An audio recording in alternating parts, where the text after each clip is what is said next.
ce geste de toi viendra mon secours. Viens semer dans mon âme le grain de l'amour. Je traverse un désert et je meurs de soif. Montre-moi le mystère qui garde la foi. Bonjour, bienvenue à votre émission La Victoire de l'amour en ce mercredi 18 décembre 2024. Déjà, le temps de l'Avent est bien entamé. Noël approche à grands pas et pour notre chronique de ce mercredi, pour avoir une vie qui rayonne, je veux qu'on se prépare à Noël, qu'on prépare notre cœur un peu. Le temps de l'Avent, c'est le moment idéal pour donner de la profondeur à notre quotidien, à nos activités, parce qu'il y a beaucoup de choses qui peuvent nous aider à penser à l'amour, à penser à Dieu, à le laisser habiter nos vies, à laisser l'amour habiter nos cœurs aussi dans ce qu'on vit. Notre monde, actuellement et de tous les temps, de toute façon, propose beaucoup de choses futiles, passagères, des consommés jetés, des trucs à usage unique. Dieu, lui, nous offre bien plus. Et nos cœurs, nos âmes ont soif de profondeur, de noblesse, de grandeur. On a soif de ce qui est bon, de ce qui est juste, de la vérité, de l'humilité. On a des grands désirs de noblesse à l'intérieur de nous, n'est-ce pas? Et le temps de l'Avent, ce temps-ci que nous vivons, c'est l'idéal pour faire advenir dans les choses du quotidien qui peuvent même paraître futiles, un peu plus de sens, un peu plus d'amour, un peu plus de profondeur. Se préparer à Noël, c'est facile parce que partout on en entend parler, il y a de la musique de Noël, on décore, on fait notre sapin, on emballe des cadeaux, on cherche à aimer. Justement, dans la moindre petite chose que nous faisons, pourquoi pas apprendre à mettre l'amour de Dieu, la source de l'amour dedans? Par exemple, je mets des lumières, j'accroche des lumières autour de mes fenêtres, dans mon sapin de Noël, j'allume des petites bougies. C'est le temps de demander à Dieu d'apporter sa lumière. « Hey, mon Dieu, je mets des lumières là, que je vais brancher dans le mur puis ça va faire de la lumière. » Bien, profites-en donc pour éclairer mon cœur, éclairer ma famille, éclairer, puis là, on peut nommer des personnes. Éclaire-les de ta lumière pour qu'ils aient le bon discernement, pour qu'ils puissent faire les bons choix. Hein, les jeunes qui sont en recherche de leur identité, de leur vocation, de leur... Hein? Seigneur, éclaire, apporte ta lumière. Pareil pour les cadeaux. On fait des cadeaux, on cherche le cadeau qui va faire plaisir, on veut aimer. Demandons à Dieu, « Hey Seigneur, j'aimerais ça que la personne à qui je vais offrir ce cadeau, à un tel, une telle, qu'elle sente tout l'amour que j'ai pour elle, pour lui, à travers ce cadeau. Mon Dieu, viens toi-même révéler tout cet amour dans son cœur, qu'elle puisse comprendre. Et si parfois on manque d'amour pour quelqu'un, puis qu'on lui fait un cadeau quand même, on peut demander à Dieu, « Hey Seigneur, j'aimerais ça l'aimer mieux, l'aimer plus, cette personne-là. Viens faire grandir en mon cœur ton amour, qui va au-delà des imperfections, qui va au-delà de ce qui ne fait pas mon affaire. Ton amour est tout puissant, Seigneur, viens aimer en moi. » J'aimerais aussi qu'on se partage un truc important. Quand on offre des cadeaux, c'est super important de ne pas avoir d'attente par rapport à la réaction de la personne. On ne le sait pas. Elle est peut-être en train de réfléchir à autre chose, elle déballe le cadeau, elle est peut-être très contente, mais elle l'exprime mal. Peut-être qu'elle est maladroite dans sa manière de l'exprimer. Excusons l'autre et n'ayons pas d'attente. Parce que quand on a des attentes, malheureusement, on peut être déçu. Soyons libres, offrons en toute liberté sans rien attendre en retour. Elle aura la réaction qu'elle aura, la personne. Ça lui appartient. Moi, je veux être libre. Et c'est ça aussi l'humilité. Donner sans rien attendre en retour, c'est ça l'amour. Notre Père qui es aux cieux, que ton nom soit sanctifié, que ton règne vienne, que ta volonté soit faite sur la terre comme au ciel. Donne-nous aujourd'hui notre pain de ce jour. Pardonne-nous nos offenses, comme nous pardonnons aussi à ceux qui nous ont offensés.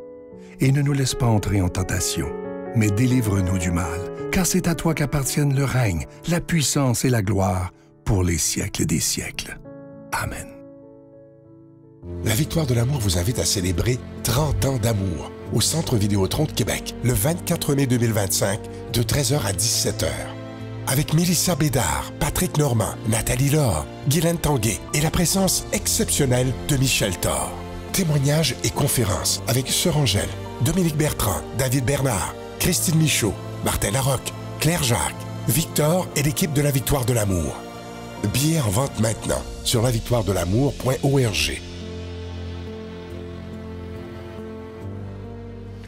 Je suis tellement heureux, encore une fois, de vous parler de ces magnifiques cadeaux. Je vous en parle depuis le Téléthon. C'est une belle façon de faire des beaux cadeaux aux gens qu'on aime. C'est des cadeaux qui ont du sens, mais en même temps, vous aidez la Victoire de l'amour à pouvoir continuer sa mission. Alors, je vous rappelle cette belle carte de Marie. Elle est absolument magnifique, en acier inoxydable. C'est le même principe que la belle carte de Jésus que vous avez tellement aimée, que vous voyez maintenant également. Ces deux cartes, elles sont déjà bénies. Je vous rappelle aussi le très, très beau bracelet en pierre volcanique blanche orné d'une petite croix en acier inoxydable et le cadeau du mois de décembre qui est le pendentif de la croix de l'Espérance et c'est orné de petits zircons, vous le voyez à l'écran, et ça inclut la chaîne. Tous ces objets sont déjà bénis. Merci de tout cœur de ce que vous faites pour la Victoire de l'amour. Merci de votre offrande spéciale de Noël parce que sans vous, on ne pourra pas y arriver, mais avec vous, on peut faire des miracles et annoncer l'amour, la paix, la joie et l'espérance. Voici comment vous procurer ces objets.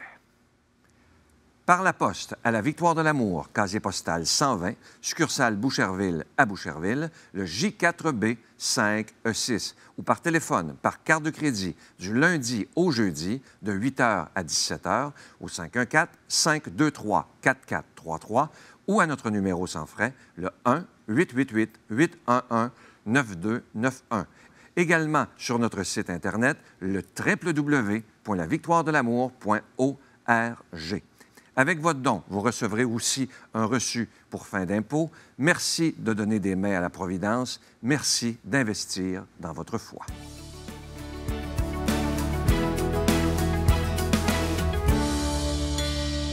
Mon Dieu, donnez-moi la sérénité d'accepter les choses que je ne peux changer, le courage de changer les choses que je peux et la sagesse d'en connaître la différence. Amen. On s'en va maintenant rejoindre le Père Gauthier qui va nous faire l'homélie d'aujourd'hui.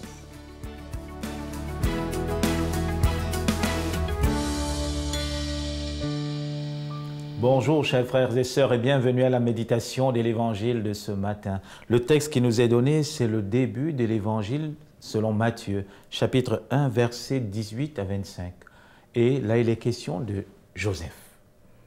Comment parler de la nativité sans parler de Joseph? Nous avons parlé de Jean-Baptiste, de la Vierge Marie, mais Joseph dans tout cela. Cet homme extraordinaire, cet homme effacé mais actif parce que c'est à lui que Dieu a confié son Fils bien-aimé. Et c'est beau de voir que dans l'Évangile de selon saint Matthieu, ce que nous allons lire, la péricope que nous avons lue, c'est Joseph qui est face à un tourment. Il est fiancé à Marie et elle est enceinte. Or, on dit que Joseph est un homme juste. En réalité, dans sa justice, qu'est-ce qu'il aurait dû faire? Il aurait dû dénoncer Marie pour que Marie puisse subir, n'est-ce pas, la condamnation qui est légale. Mais on comprend que la justice et la manière de vivre la justice de Joseph, c'est plutôt une justice dans l'ordre de la compassion et de l'amour. Il ne va pas dénoncer Marie parce qu'au-delà, il sait en fait. Et ça, c'est intéressant pour nous et c'est bien parce que parfois, le temps de la nativité dans nos familles, ce sont des moments difficiles. Ah, frères et sœurs, le repas de Noël. Parfois, dans nos familles, c'est le repas de règlement de compte. Avec ce frère, cette sœur qu'on n'a pas vu depuis longtemps et qu'on doit se retrouver chez papa, maman. Alors, qu'est-ce qu'on fait? Soit on met un voile devant nous, alors on fait l'hypocrisie, soit c'est le temps de règlement de compte. Et beaucoup d'entre nous, dans nos cœurs, on réclame justice parce qu'on se dit, avec tout le mal qu'il a fait, avec tout ce qu'il m'a dit, mais je veux au moins qu'il prenne conscience de ce qui m'a fait de mal. Ah, ça, c'est magnifique. Et vous voyez comment Joseph vit sa justice. Joseph, il vit sa justice dans la miséricorde et dans la compassion. Et Dieu vient bénir cela. Parce que Joseph, dans son songe, il s'interroge. Il dit, mais comment cet être que j'ai pu aimer, cet être en qui j'ai fait confiance, elle est enceinte, je ne sais pas ce qui s'est passé. Et l'ange vient lui dire, ne crains pas de prendre Marie pour femme, car cet enfant vient de Dieu, et tu lui donneras le nom de Jésus. C'est extraordinaire. Frères et sœurs, nous avons préparé des cadeaux, nous avons préparé notre cœur, mais parfois il reste ces conflits, ces situations qui nous poussent, qui nous ont dépassés, qu'on n'a pas réussi à traverser. Et c'est là où Dieu vient nous chercher. Dieu envoie son ange pour nous dire, n'aie pas peur. N'aie pas peur peut-être de ce moment que tu vas passer avec ton frère, qui depuis des années c'est un conflit. N'aie pas peur de ce moment où tu vas rencontrer tes enfants, avec qui depuis c'est un conflit dans l'ordre de la foi, qui ne veulent même pas entendre parler de Dieu. N'aie pas peur de ce moment, mais confie-le à Dieu. Laisse Dieu prendre les rênes. N'aie pas peur de ce temps où tu vas rencontrer tes enfants qui vivent avec ton épouse et un autre homme. Non. Parce que c'est un moment où Dieu fait des merveilles. Et c'est pourquoi Joseph, c'est une figure extraordinaire. Parce que Joseph, en fait, c'est cet homme qui agit. Rappelez-vous, même dans l'Évangile, on donnera à Jésus le nom du fils du charpentier. Ça veut dire que Joseph, c'est quelqu'un de noble, de grand, qui travaille, mais en même temps, qui laisse Dieu prendre les rênes. Il nous enseigne aussi quelque chose d'extraordinaire. Et c'est sur ça que je vais en venir, pour finir cette méditation. Face au problème, Joseph commence par prier avant d'agir. Face aux situations difficiles, il commence par prier, à s'interroger, à interroger Dieu dessus. Seigneur, je suis père de famille, voilà ce qui se passe. Où es-tu? Que fais-tu, mon Dieu? Comment je dois résoudre cette situation? Et vous voyez, c'est là où Dieu entre en scène. Il montre à Joseph comment intervenir. Et pendant ce temps de la Nativité, ce temps, nous sommes le 19, ça nous sépare de quelques jours des fêtes de Noël, des fêtes de fin d'année, avec tous les soupers que nous aurons, tous ces moments parfois difficiles dans nos familles. Alors posons la question à Dieu. Osons poser la question. Seigneur, comment gérer tout cela? Comment finir cette année avec tous les problèmes d'inflation, avec tous les problèmes dans les couples, avec tous les problèmes dans ma famille? Comment finir ce problème? Alors Dieu nous donnera la réponse. Et la magnifique réponse, c'est cet enfant, tu lui donneras le nom de Jésus. Dieu sauve. Oui, frères et sœurs, dans quelques jours, Dieu vient nous sauver. Alors laissons nos cœurs s'ouvrir à cette merveille de la Nativité. Et que cet Emmanuel qui vient entrer dans notre vie, ce Jésus Sauveur, puisse vous bénir, vous combler de sa grâce et de sa paix, au nom du Père et du Fils et du Saint-Esprit. Amen. Je vous salue Marie, pleine de grâce. Le Seigneur est avec vous. Vous êtes bénie entre toutes les femmes, et Jésus, le fruit de vos entrailles, est béni. Sainte Marie, Mère de Dieu, priez pour nous pécheurs, maintenant et à l'heure de notre mort. Amen.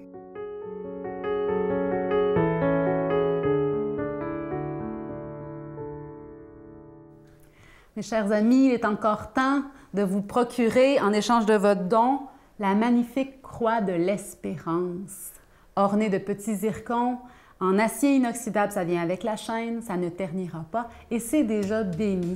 Ça s'offre bien en cadeau et on peut se l'offrir à soi aussi. Je vous offre aussi la carte de la Vierge Marie avec l'inscription où la Vierge nous parle. Elle nous dit « Mon enfant, je suis toujours près de toi et je t'aime ». Ces cadeaux soutiennent la victoire de l'amour dans sa belle mission d'annoncer la bonne nouvelle de l'amour de Dieu à la télévision et sur Internet. Merci pour votre générosité. Bonne journée. L'amour, c'est pas se battre, c'est pas argumenter, c'est pas être accueilli. L'amour, c'est être accueilli, célébrer, écouter. Ça, c'est de l'amour.